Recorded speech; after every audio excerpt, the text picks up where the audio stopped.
الحمد لله نحمده ونستعينه ونستغفره ونؤمن به ونتوكل عليه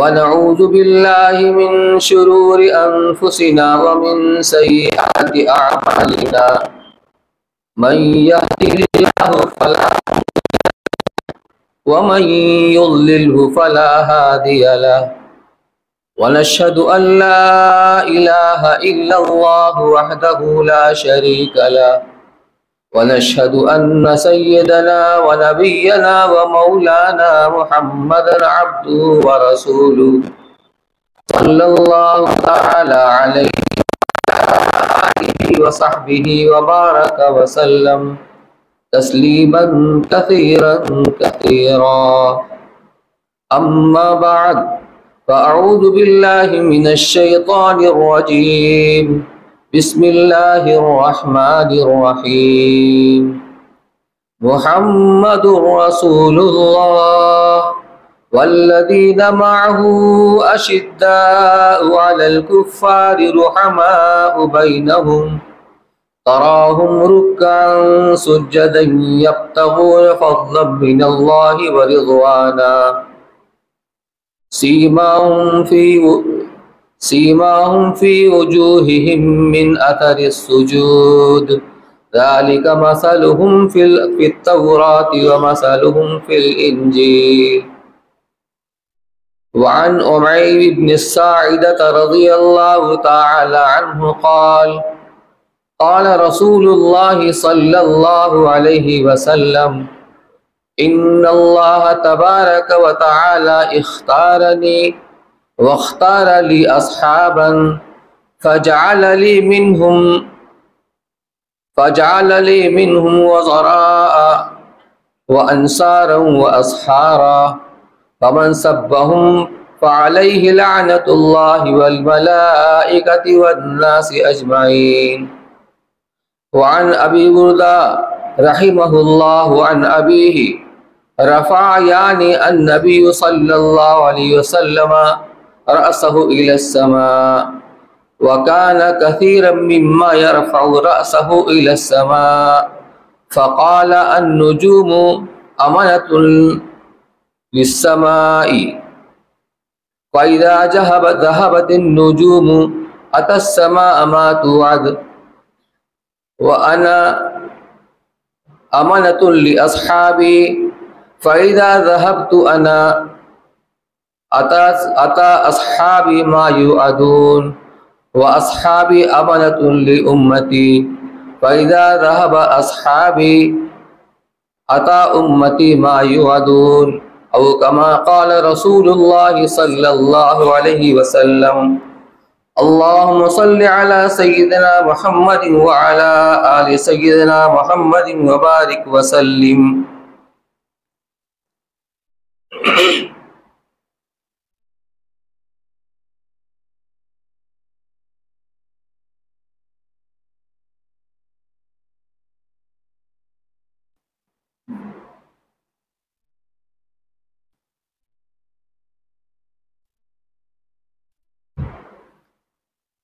صدر جی وقار محترم علماء کرام معزز سامعین بزرگوں بھائیوں اور بچوں، اللہ تبارک و تعالی نے اس کائنات میں بے شمار مخلوقات کو پیدا فرمایا۔ جتنی مخلوقات خشکی کے اندر ہیں اس سے کہیں زیادہ پانی کی مخلوقات ہیں، جتنی ہمیں نظر آتی ہیں اس سے بہت زیادہ وہ ہیں جو ہمیں نظر نہیں آتی، جو ہمارے مشاہدے میں نہیں آئیں۔ پھر زمینی مخلوقات کے علاوہ آسمانی مخلوقات، ان تمام مخلوقات کے درمیان سے اللہ تبارک و تعالی نے انسان کو منتخب فرمایا، انسان کو انتہائی حسین و خوبصورت بنایا۔ لقد خلقت الانسان فی احسن تقویم، انسان کو اللہ نے افضل بنایا اور اشرف بنایا۔ ان انسانوں ہی کے درمیان سے اللہ تعالیٰ نے اپنے پیغمبروں کا انتخاب فرمایا اور پھر ان پیغمبروں کے درمیان سے اپنے محبوب جناب رسول اللہ صلی اللہ علیہ وسلم کا انتخاب فرمایا۔ اللہ نے آپ کو چن لیا، آپ کا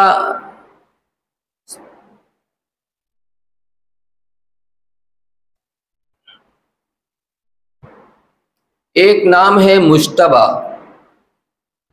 مجتبی کے معنی ہے چنا ہوا، منتخب کیا ہوا۔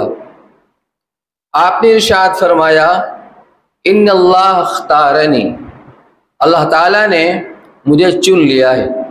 اور صرف اللہ نے آپ ہی کو نہیں چنا بلکہ آپ کے صحابہ کو بھی چنا۔ واختار علی اصحابی، آپ کے اہل بیت کو بھی چنا، آپ کے اعوان و انصار کو بھی چنا۔ اس زمانے کو بھی اللہ نے چنا جس زمانے میں اپنے نبی کو مبعوث فرمایا، اس علاقے کو بھی چنا جس علاقے میں اللہ نے آپ کو مبعوث فرمایا۔ آپ بھی چنے ہوئے ہیں اور آپ کے صحابہ بھی اللہ کے چنے ہوئے اور منتخب ہیں۔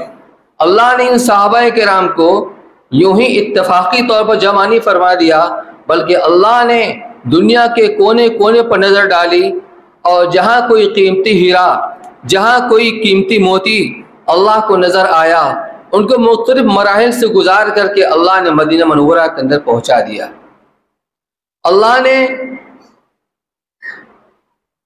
فارس کے اوپر نگاہ ڈالی، وہاں سلمان فارسی رضی اللہ عنہ کی شکل میں ایک قیمتی ہیرا نظر آیا، اللہ نے ان کو وہاں سے اٹھا کر کے اپنے محبوب کے قدموں کے اندر پہنچا دیا۔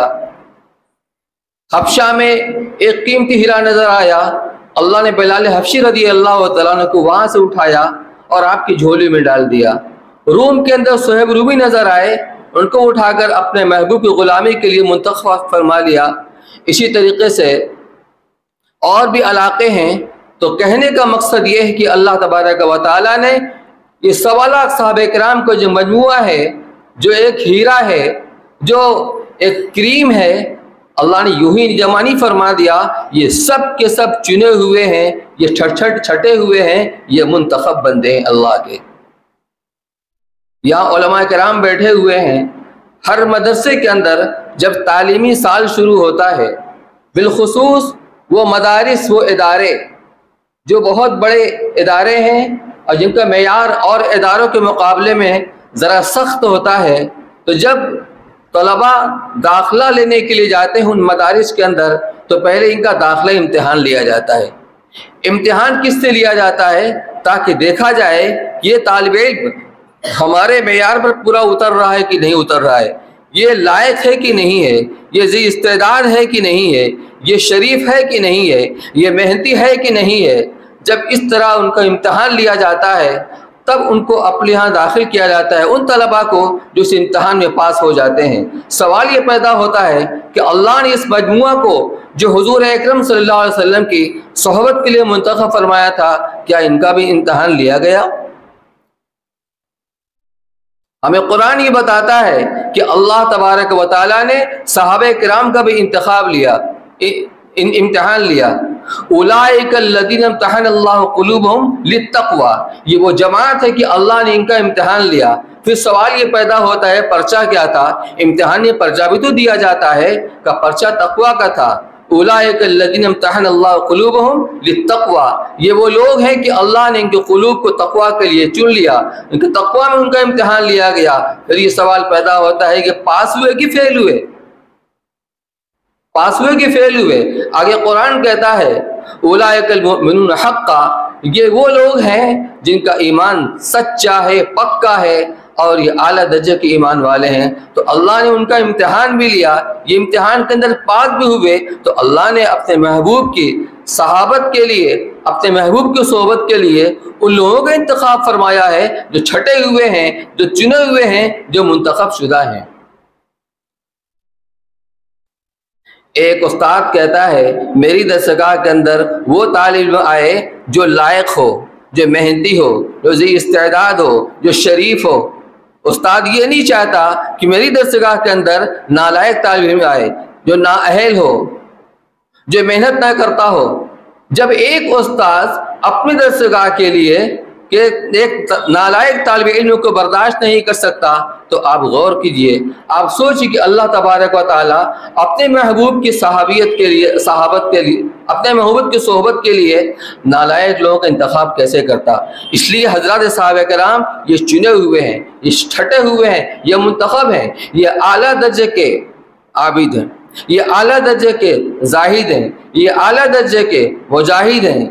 اللہ نے ان کے اندر تمام کمالات کو جمع فرما دیا تھا۔ جہاں یہ عابد تھے وہیں یہ زاہد بھی تھے، جہاں یہ مبلغ تھے وہیں داعی بھی تھے، جہاں معلم تھے وہاں مزکی بھی تھے۔ سارے کمالات کو اللہ نے ان کے اندر جمع فرما دیا تھا۔ یہ سارے کمالات کیسے آئے؟ نبی کی صحبت کی وجہ سے ہے۔ یہ ہے صحبت، یہ ہے صحابہ کا مقام، یہ سارے کمالات موجود ہیں، اعلیٰ درجے کے عابد بھی ہیں۔ رہبان باللیل و فرسان بالنہار، ہرقل کے جاسوس نے جو آ کر رپورٹ دی اپنے بادشاہ کو ان مسلمانوں کے بارے میں، اس نے ایک جملے کے اندر پوری کارگزاری اور رپورٹ پیش کر دی۔ رہبان باللیل و فرسان بالنہار، دن کے وقت میں یہ غازی ہوتے ہیں، گھوڑے کی پشت پر سوار ہوتے ہیں، اور رات کو مصلی کی پشت پر سوار ہوتے ہیں، اپنے اللہ سے مناجات کرتے رہتے ہیں۔ اس درجے کے یہ عابد ہیں، اعلیٰ درجے کے نمازی، اعلیٰ درجے کے مجاہد، اعلیٰ درجے کے مبلغ، اعلیٰ درجے کے داعی، اعلیٰ درجے کے اللہ کی راہ میں خرچ کرنے والے، اعلیٰ درجے کے متقی پرہیزگار، ساری صفات ان صحابہ کرام کے اندر موجود ہوتے ہوئے ان کو زاہدین کی جماعت کیوں نہیں کہا گیا؟ عابدین کی جماعت کیوں نہیں کہا گیا؟ مبلغین کی جماعت کیوں نہیں کہا گیا؟ ان کو صحابہ کیوں کہا گیا؟ سوچنے والی بات یہ ہے، ان کو صحابہ کیوں کہا گیا؟ بات یہ میرے بھائیوں کہ ان کے اندر یہ سارے کمالات پیدا ہوئے ہیں اسی صحبت کے نتیجے میں پیدا ہوئے ہیں، اللہ کے رسول کی صحبت کے نتیجے کے اندر پیدا ہوئے ہیں۔ اللہ کے رسول کی صحبت تو بہت اونچی چیز ہے، صحابہ کرام ان کا مقام تو بہت بلند ہے۔ آج 14 صدی کے بعد بھی اگر آج کوئی اللہ کے رسول کا سچا عاشق اور علم و عمل کا جامع متبع سنت کوئی شخصیت، کوئی اللہ والا، اس کی مجلس کے اندر بھی اگر کوئی ایک لمحہ کے لیے بیٹھ جائے اور اس کی نگاہ پڑ جائے تو ایک لمحہ کے لیے بھی اگر بیٹھ جائے اور اس اللہ والے کو اس پر نگاہ پڑ جائے تو اس کا مقام اتنا بلند ہوتا ہے کہ اپنی عبادات کے ذریعے سے آدمی اس مقام تک نہیں پہنچ سکتا۔ صحبت وہ چیز ہے۔ جو لوگ اس لائن سے ناواقف ہیں، جو لوگ اس لائن سے ناآشنا ہیں، تصوف کے لائن سے، ہو سکتا ہے کہ یہ بات ان کے سروں پر سے گزر جائے، لیکن حقیقت ہے میں ابھی اس کو واقعات سے آپ کے سامنے اس کو ثابت کروں گا یہ کیا چیز ہے۔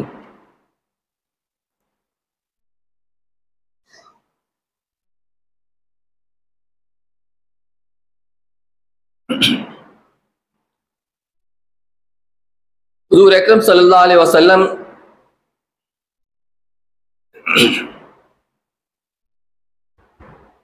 مدینہ منورہ میں ہجرت کرنے کے بعد تشریف لے گئے۔ بہت سارے غزوات ہوئے، بدر، احد، غزوہ خندق وغیرہ وغیرہ۔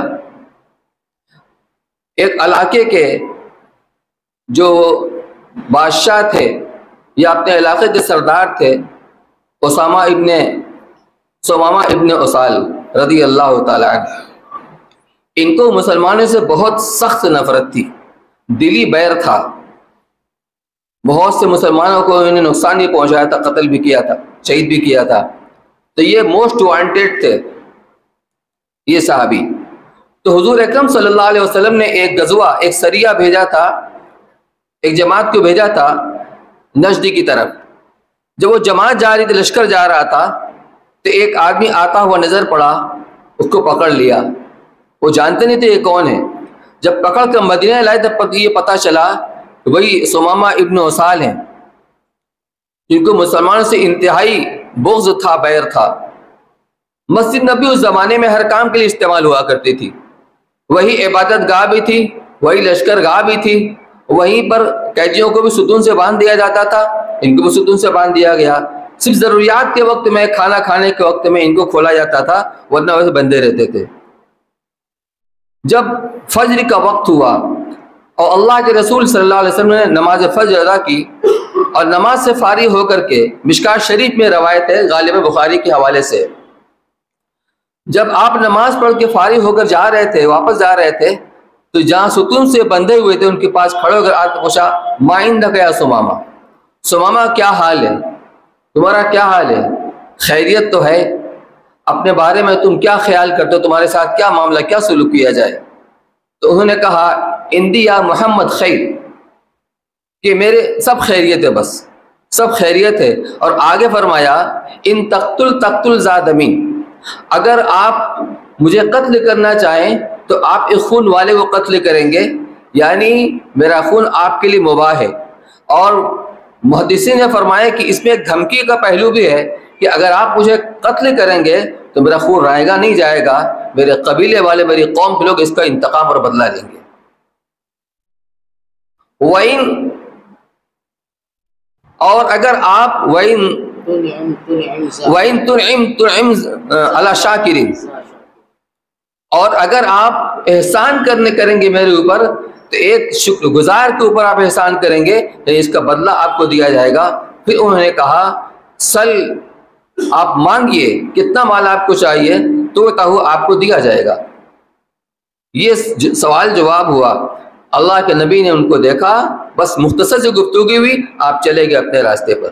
اگلا دن آیا، وہی فجر کی نماز کے بعد کا وقت ہے، وہی سوال جواب، مسلسل 3 دن تک یہ قصہ پیش آیا اور صرف ان کے پاس سے آپ گزرے ہیں، ان پر نگاہ ڈالی ہے، یہ سوال جواب ہوا۔ تیسرے دن آپ نے فرمایا ان کو چھوڑ دیا جائے، ان کی رسی کھول دی گئی، وہ مسجد سے خرامہ نکلے، باہر گئے، قریب کے ایک نخلستان کے اندر جا کر غسل کر کے لوٹ کر کے آئے اور مسجد کے اندر آ کر بآواز بلند یہ اعلان کیا اشہد اللہ الہ الا اللہ واشہد ان محمد عبدہ ورسولہ۔ جو میں سنانا چاہتا ہوں وہ یہ ہے کہ یا رسول اللہ، آج کے دن سے پہلے جتنا بغض، جتنا بیر، جتنی دشمنی مجھے آپ کے دین سے تھی، کسی چیز سے نہیں تھی، لیکن آج کا دن وہ دن ہے جتنا محبوب آپ کا دین ہے، کوئی اور دن اتنا محبوب نہیں ہے۔ کل دن جتنی آپ کے ذات سے مجھے نفرت تھی، بغض تھا، کسی سے نہیں تھا، لیکن آج کا حال یہ ہے، آج میرے دل کے اندر جتنی محبت آپ کی کسی اور چیز کی نہیں ہے، اور کل دن جتنی دشمنی، جتنا بغض اور بیر آپ کے شہر سے تھا، آج یہ حال ہے کہ میرے دل میں اس شہر سے زیادہ کوئی عزیز اور محبوب شہر نہیں ہے۔ اور میں جا رہا تو عمرہ کرنے کے لیے، آپ کے صحابہ نے مجھے پکڑ لیا تھا، اب آپ کیا کہتے ہیں؟ فرمایا کہ عمرہ کرنے کے لیے جاؤ، ان کو بشارت سنائی کہ تمہاری ساری گناہ معاف ہو گئی۔ ایک نگاہ ڈالی تھی۔ ایک اور واقعہ سنیے، ابو داؤد شریف میں یہ روایت مذکور ہے، اسیرم ہیں، ایک صحابی ہیں، نام ہے عمرو ابن ثابت، ان کو اسیرم کے نام سے جانا پہچانا جاتا تھا۔ واقعہ یہ ہے کہ جب مدینہ کے اندر مصعب بن عمیر رضی اللہ تعالیٰ عنہ حضور صلی اللہ علیہ وسلم کی طرف سے معلم بن کر کے اور مبلغ بن کر کے بھیجے گئے تھے، تو یہی محنت کر کے مدینہ کے اندر اکثر لوگ مسلمان ہوئے انہی کے ہاتھ پر۔ تو حضرت سعد بن معاذ رضی اللہ عنہ کا ایک قبیلہ ہے بنو الاشہل، اس قبیلے کے سارے لوگ مسلمان ہو گئے تھے۔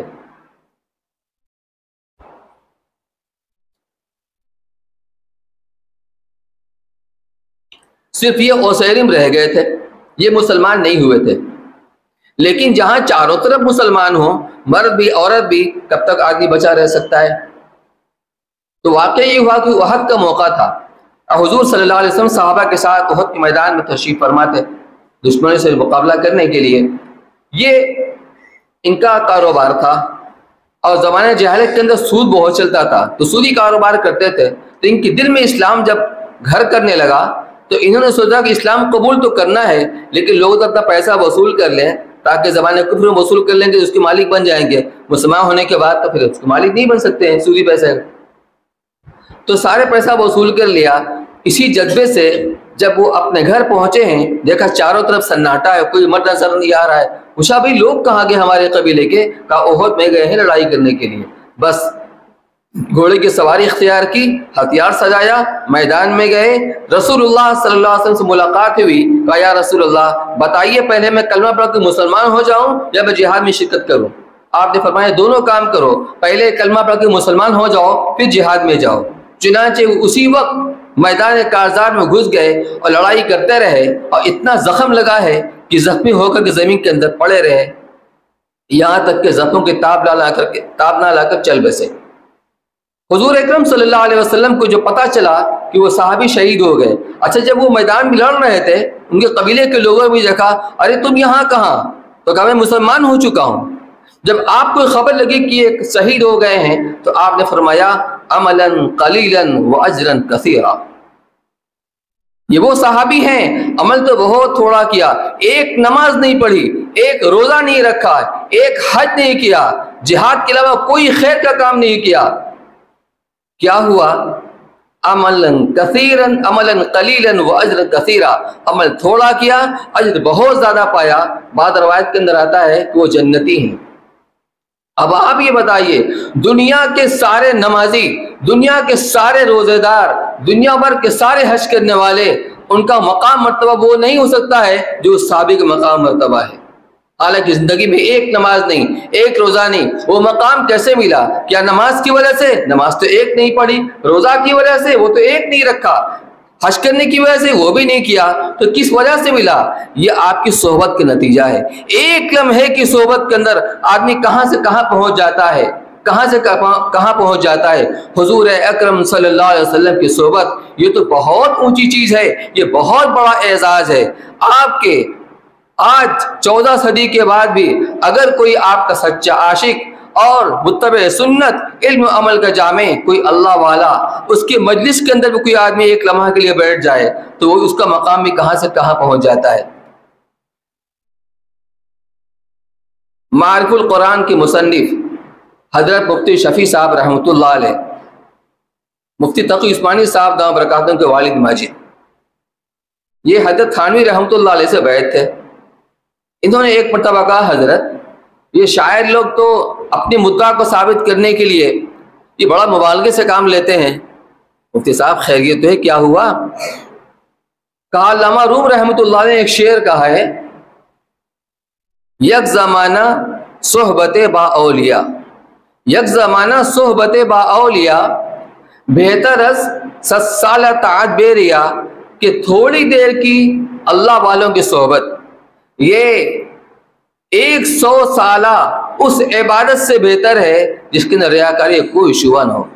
اخلاص کے ساتھ اللہ کی عبادت کی گئی ہو، اس 100 سالہ عبادت سے اللہ والے کے مجلس میں تھوڑی دیر کی حاضری اور تھوڑی دیر کی مجلس اور تھوڑی دیر کی صحبت اس سے کہیں زیادہ اس سے بہتر ہے۔ تو یہ بات ہمارے سمجھ میں نہیں آتی ہے، کہاں ایک طرف 100 سال کی بے ریا عبادت، کہاں تھوڑی دیر کی صحبت، ایک لمحے کی صحبت۔ کہا مفتی صاحب اگر آپ مجھے اجازت دیں تو اس میں کچھ ترمیم کرنا چاہتا ہوں۔ کہ حضرت آپ ضرور کریے۔ فرمایا میرا جی تو یوں چاہتا ہے کہ میں یوں اس شعر کو پڑھوں، یک زمانہ صحبت با اولیاء، بہتر از 100 سالہ طاعت بے ریا، کہ اللہ والوں کی تھوڑی دیر کی صحبت 1,00,000 سال کی عبادت سے بہتر ہے، اس کے اندر ریا کوئی شائبہ نہ ہو۔ حضرت ابھی تو میں اسے میں پریشان تھا 100 سال عبادت میں، اور آپ 1,00,000 سال کی عبادت کرنے لگے۔ کہا مفتی صاحب سنو، چاہے 100 سال کی عبادت ہو، 1000 سال کی عبادت ہو، 1,00,000 سال کی عبادت ہو، یہ ساری کی ساری عبادت اس صحبت کے نتیجے میں اس مقام تک نہیں پہنچ سکتی جہاں تک اللہ والوں کی مجلس میں رہ کر کے آدمی جو مقام اس کو حاصل ہوتا ہے۔ تو صحابہ کرام کو اللہ نے منتخب فرمایا تھا، ان کے اندر جو کمالات تھے، جو ان کا عالی مراتب تھے، وہ سب صحبت کی وجہ سے ان کو حاصل ہوئے تھے، یہ سب صحبت کی وجہ سے حاصل ہوئے تھے۔ چنانچہ حضرت مولانا عبدالغنی صاحب پھولپوری رحمۃ اللہ علیہ، یہ حضرت تھانوی رحمۃ اللہ خلفاء میں ہیں، ان سے کسی مرید نے ان سے کہا حضرت آپ تو اکثر یہ کہا کرتے ہیں اللہ والے کی صحبت بڑی برکت کی چیز ہوا کرتی ہے، لیکن ہمیں تو کبھی برکت کا احساس نہیں ہوا۔ کہا اچھا صحبت قدر قیمت تمہیں پتہ نہیں؟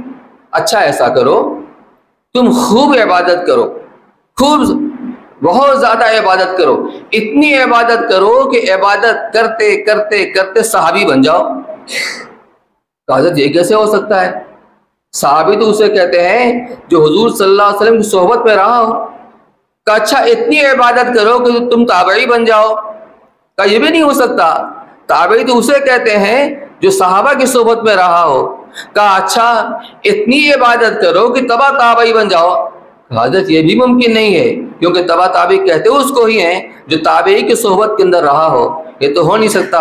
کہ ابھی بھی تمہیں صحبت کی قدر و قیمت کا اندازہ نہیں ہوا؟ صحابہ کو مقام کیوں ملا ہے؟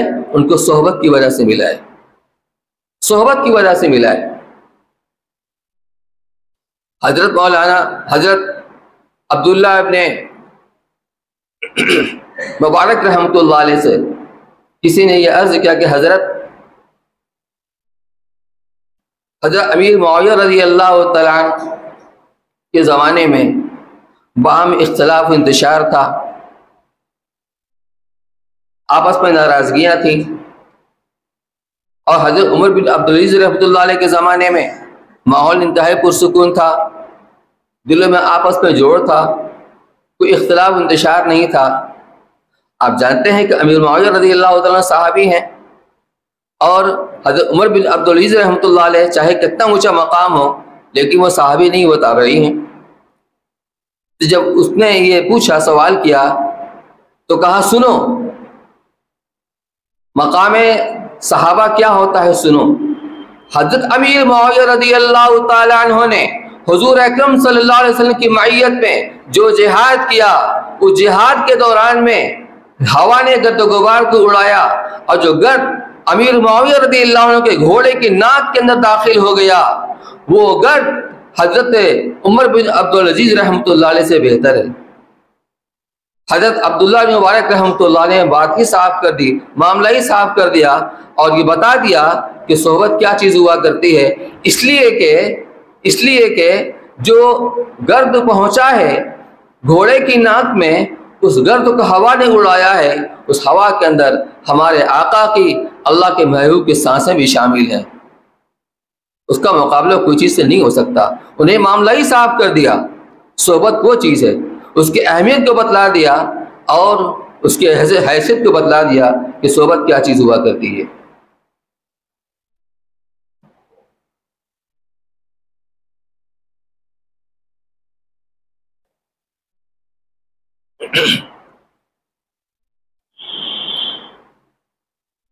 آج کا دن، آج 9ویں تاریخ ہے، کل 10ویں تاریخ ہے، عاشورہ کا دن ہے۔ پورے ملک کے طول و عرض کے اندر 10 تاریخ کو جو اہتمام ہوتا ہے حضرت حسین رضی اللہ عنہ کی شہادت کا تذکرہ کیا جاتا ہے۔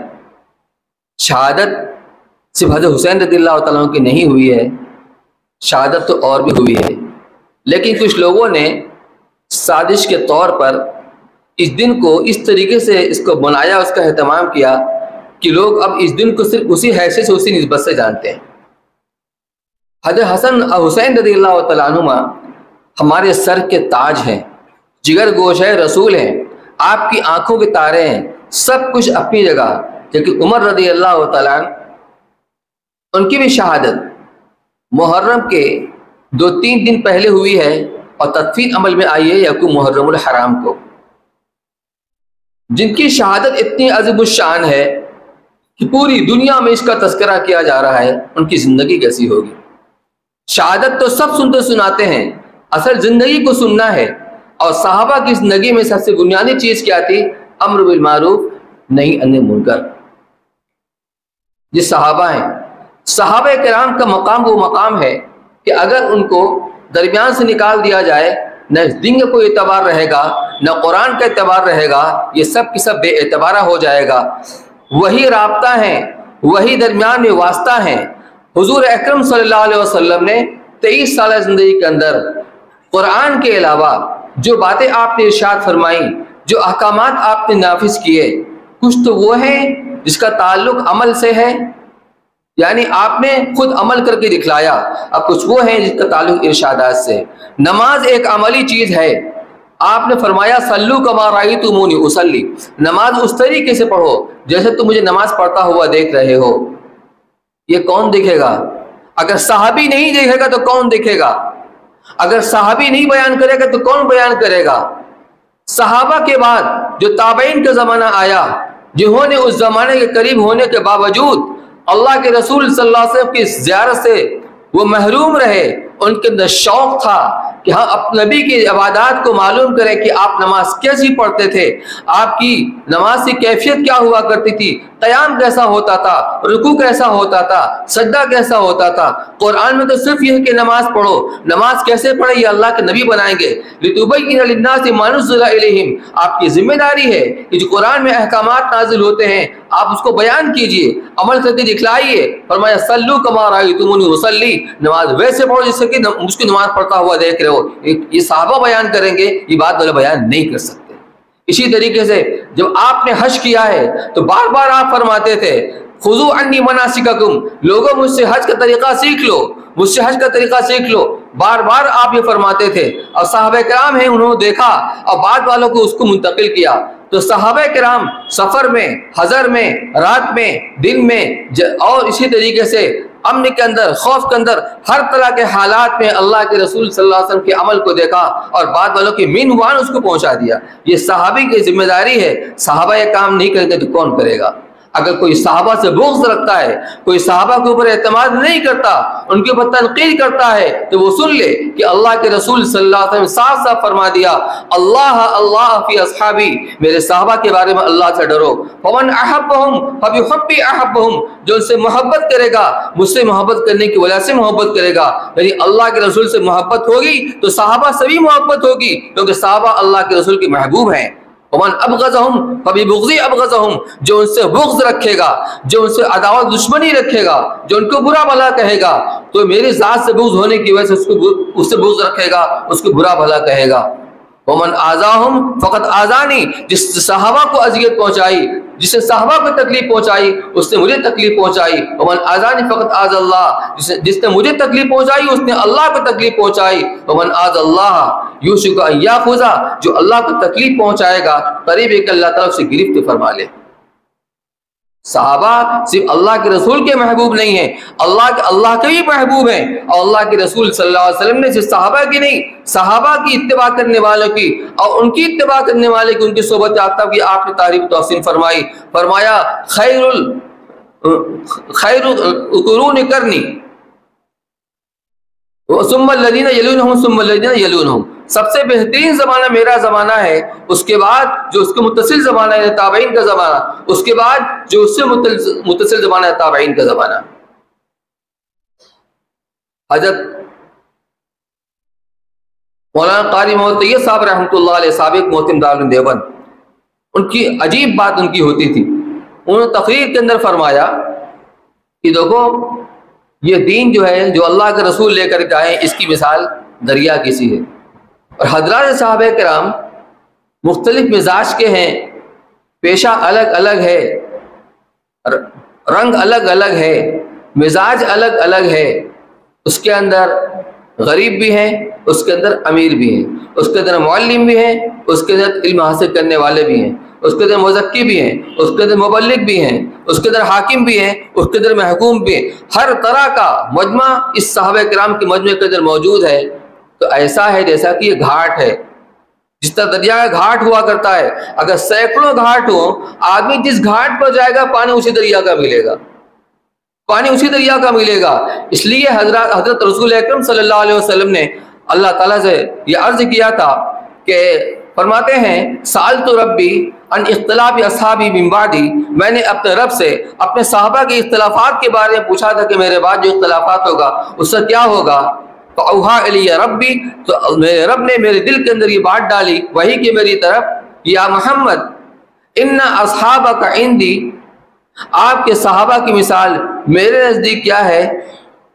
آسمان کے ستاروں کی مانند ہے، آسمان کے ستاروں کی مانند ہے۔ لہذا جو کوئی ان کا راستہ اختیار کرے گا، جس کی بھی اتباع کر لے گا، جس کا بھی دامن پکڑ لے گا، جس کے بھی پیچھے پیچھے چلے گا، وہ سیدھے راستے کے اوپر قائم ہے، وہ جنت کے اندر جائے گا۔ جہاں صحابہ جائیں گے وہاں کی اتباع کرنے والے جائیں گے۔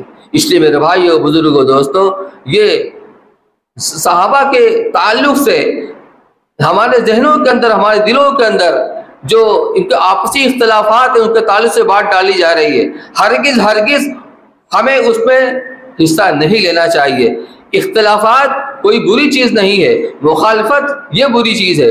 رائے کا اختلاف تو ہونا ہی چاہیے۔